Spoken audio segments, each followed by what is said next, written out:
تو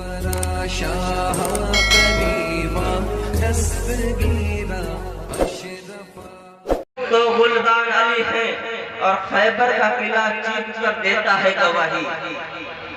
خیبر کا قلعہ چیخ کر دیتا ہے گواہی. کچھ شک نہیں قوت یزدان علی ہے.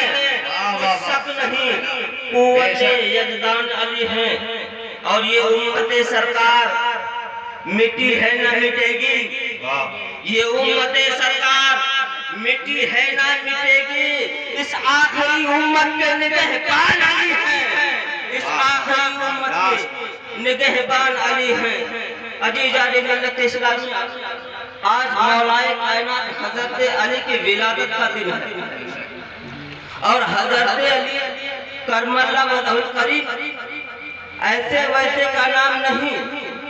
آپ کی ہی وجہ سے ولایت کا راستہ کھلا. اگر ولی ہے اور علی سے محبت نہ ہو تو ولی نہیں ہو سکتا. لوگ کہتے رہے کہ فلاں ولی ہے، لیکن ولی وہ ہے جسے علی سے محبت ہے. اگر علی سے محبت نہیں تو وہ ولی نہیں ہے. اور جو کہے کہ ہمیں علی سے محبت نہیں وہ عالم بھی نہیں ہے. جو کہے ہمیں علی سے محبت نہیں وہ عالم بھی نہیں ہے. کیونکہ علم بھی علی سے ہے. علم علی سے ہے. نبی نے فرمایا انا مدینۃ العلم وعلی بابها.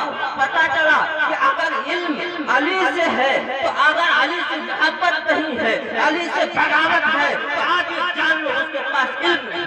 بے شک حق ہے. کہتے تو لوگ بہت کچھ ہے کہ علم ہے، لیکن کچھ لوگ ہوتے ہیں آتے ہیں بڑے بڑے اور کہہ دیتے ہیں بہت کچھ پکڑ کے چلے جاتے ہیں. اور آپ دیکھتے بھی ہیں بہت اچھا پڑھتے ہیں بیچارے. لیکن یہ آپ جانیں کہ دولت صرف کمانے والے کے پاس نہیں ہوتی. جو چوری کر لیتا ہے اس کے پاس ہوتی ہے، اس کے پاس بھی ہو جاتی ہے. تو اور لوگ ہوں گے جو بتاتے ہیں کہ ہمارے پاس علم ہے، ان کے پاس علم نہیں. اگر ان کے پاس علم ہے تو شیطان کا علم ہے، علی کا علم نہیں ہے. علی کا علم تو صرف اور صرف جو سنی ہے اس کے پاس ہوگا تو کسی کے. اور یہ علم اہم ضروری ہے. علم نہ ہو تو دین کے راستے بند ہو جائیں گے. کچھ لوگ بتاتے ہیں کہ اسلام کی بنیاد 5 چیزوں پر ہے، لیکن ان 5 کی بنیاد کون سی چیز پر ہے یہ سوچنا چاہیے. ہم علاوہ کو دیکھ کر کے پریشان ہیں. عبدالصمد صاحب پر تو بیان بعد میں کریں گے، جو آیت کریمہ پڑھی اس پر بعد میں بیان کریں گے. لیکن جو میری پریشانی کا باعث بنا پہلے اس کو بتا. اتنا بڑا گاؤں ہے، اس کے حساب سے بولے ہیں کہ نہیں. تو یہ چیز آپ جانیں کہ 5 چیزوں پر اسلام کی بنیاد، اور اس 5 چیزوں کی بنیاد کیا چیز پر؟ آپ مکان بناتے ہیں تو کہتے ہیں بنیاد مضبوط ہونی چاہیے. تو بنیاد مضبوط کب ہوگی؟ جب زمین مضبوط ہو. اور زمین اگر دلدل ہو تو مکان مضبوط نہیں ہوگا. تو ان 5 چیزوں پر اسلام کی بنیاد ہے. تو ان 5 کی بنیاد کس چیز پر؟ وہ 5 کی بنیاد مدرسوں پر قائم ہے. اگر مدرسہ نہیں رہا تو اسلام ختم ہو جائے گا. آج مدرسوں کو طرح طرح سے بند کرانے کی سازشیں کی جا رہی ہیں. سب سے پہلے مدرسوں کو آباد کرنا ہوگا. اور آپ کو ایک چیز اور بتا دیں کہ آپ تو ہندوستانی بن کر کے پکے بیٹھے ہوئے ہیں الحمدللہ، اور اسی طرح سے ہونا چاہیے. بکھرے ہوئے اس طرح سے نہیں بیٹھنا چاہیے، اکٹھا ہو کر کے بیٹھنا چاہیے. اور ایسا بیٹھنا چاہیے آپ نقشہ کوئی بھی بنا لے لیکن اکٹھا ہو کر کے بیٹھا کرو. ہر گھرے میں بیٹھے ہوئے ہو تو بٹے ہونے سے مطلب کیا ہے؟ الگ الگ ٹکڑوں میں اکٹھا ہونا پہلے سیکھو. اور اکٹھا نہ ہونے کی وجہ رہی کہ یہاں کے مدرسے جو ہیں کئی ہو گئے. نہیں تو آج ایک دارالعلوم یہاں ہوتا رسول اللہ کے سپاہی نکلتے نظر آتے اور دین کی رہنمائی کرتے نظر آتے، لیکن افسوس رہا کہ آپس کی اختلاف جو رہا، آپس کے اندر اختلاف جو رہا، اس اختلاف کے اندر جو ہے تمام مدارس ہو گئے اور اس مدارس کی بنیاد پر کوئی دارالعلوم نہ بن سکا اور سب لوگ جو ہے بکھرے ہوئے نظر آئے۔ تو سب سے پہلے اپنے اندر اتفاق و اتحاد پیدا کرو اور ایسا اتفاق و اتحاد پیدا کرو کہ زمانے کو بتا دو کہ ہم تب بھی مسلمان تھے، آج بھی وہی مسلمان ہے جو 313 مسلمان۔ تو یہ چیز آپ کو علم سے ملے گی سیکھنے کے لیے، باقی کسی چیزوں سے نہیں ملے گی۔ اگر آپ علم نہیں سیکھیں گے تو آپ کو پتہ نہیں ہوگا، کیونکہ انگریزوں نے ہندوستان کو جب قبضہ کر لیا تھا تب ہمارے آبا و اجداد پڑھے لکھے نہیں تھے۔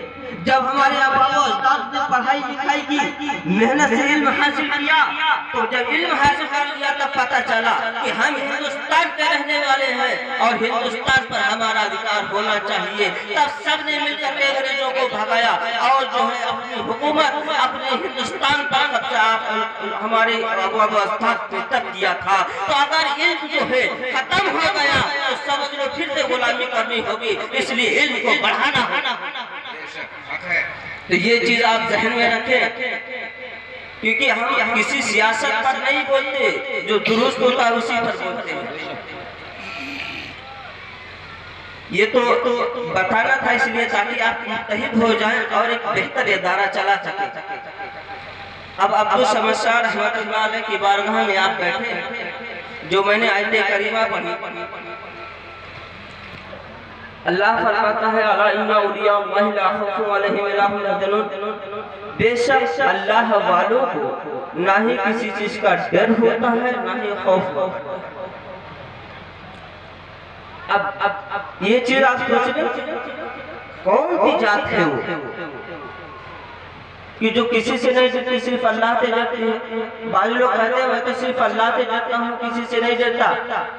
جو یہ جملہ کہتا ہے کہ میں صرف اللہ سے ڈرتا ہوں باقی کسی سے نہیں ڈرتا، وہ ولی ہے۔ اور اگر وہ کمالات اس کے اندر نہ ہو تو سمجھ لو جھوٹا ہے، جھوٹ بول رہا ہے، کیونکہ وہ ولی نہیں تو جھوٹ بول رہا ہے۔ صرف اولیاء کرام کی ذات ہے جو صرف اور صرف اللہ سے ڈرا کرتی ہے۔ عبدالصمد شاہ رحمۃ اللہ علیہ نے بہت ساری کرامتیں دکھائی ہیں، میں نے تو یہی دیکھا ہے کہ آدمی آیا تھا اور یہی لوٹ رہا تھا، اور جب یہاں سے میں نکلا اس کے بعد گھوم کر کے جب پھر اس راستے سے نکلا تو وہ باقاعدہ ٹھیک ہو گیا تھا اور اپنے گھر جا چکا تھا۔ تو یہ عبدالصمد شاہ رحمۃ اللہ علیہ کی کرامت ہے۔ اور عبدالصمد شاہ ایک عظیم اللہ کے ولی تھے، کیونکہ ہمارے والد بھی بتاتے رہے، کیونکہ ہمارے پردادا کے مرید ہیں اور ہم اچھی طرح سے جانتے ہیں کہ ان کا مسئلہ کیا رہا۔ تو یہ عبدالصمد شاہ رحمۃ اللہ علیہ نے اس گاؤں کو رچایا اور بسایا ہے، بڑی محنت و مشقت کے ساتھ اس گاؤں کو آباد کیا ہے۔ تو یہ آپ کی ذمہ داری ہوتی ہے کہ آپ اس گاؤں کی رہنمائی کریں، اس گاؤں کو جو ہے آپ حفاظت رکھیں، کیونکہ عبدالصمد شاہ نے آپ کے حوالے کر دیا ہے اور آپ اپنے حضور میں آرام فرما رہے ہیں، آپ وہاں پہ فیض حاصل کر رہے ہیں۔ اور اگر آپ کا کوئی کام نہ بنتا نظر آئے، خدا کی قسم سچے دل سے عبدالصمد شاہ کی بارگاہ میں آؤ اور کہہ دو سرکار ہمارے کام جو ہے بگڑے ہوئے ہیں، سرکار اسے پورا کروا دو۔ عقیدت ہونی چاہیے خدا کی قسم، بنتا بگڑتا بنا ہوا اب بنتا۔ بے شک نعرہ تکبیر، نعرہ رسالت، عرس مقدس فیضان عبدالصمد شاہ رحمۃ اللہ علیہ، نعرہ تکبیر۔ عبدالصمد شاہ نے بہت کچھ کیا ہے۔ آج جس باغ میں آپ بیٹھے ہیں یہ بھی عبدالصمد شاہ رحمۃ اللہ علیہ